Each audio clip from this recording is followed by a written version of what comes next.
Hi guys! So for today's video nga, ipapakita ko kung paano mag-curl ng walang hairspray. Paano nga ba? Pero ito girls, preferably lang talaga sa mahabang buhok. So ang style nga talaga dito guys, ay mula umpisa sa taas. Wag kang magka-curl sa baba dahil yun yung magiging foundation mo. Gamit ko nga pala ang Hodek Curler. Actually, nung una, nagdududa pa ako kung bibiling ko kasi 350 ko lang siyang nabili. Pero guys, kita nyo naman, 4 years ko na siyang ginagamit. Every layers, make sure na 5 to 6 minutes nyo siyang pinapatagal bago nyo alisin ang curler sa hair. And isa pang tips, kung kaya nyo tiisin ng walang fan para hindi hanginin yung hair. Usually kasi yan ang nagpapabilis ng span ng kulot. At wala, tapos na nga ako mag-curl.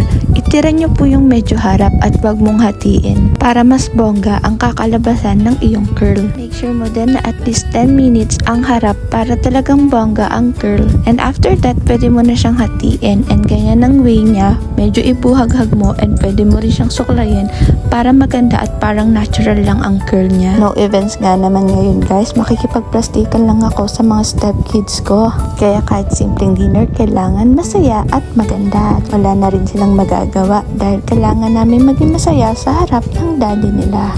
And by the way nga, itong curl na to, titingnan natin kung maglalast ng 3 hours or less than or more than.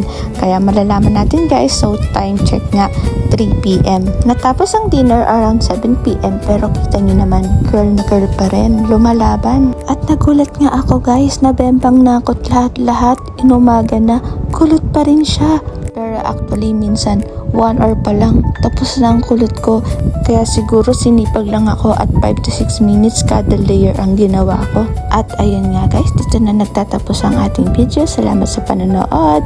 For more tips, bye!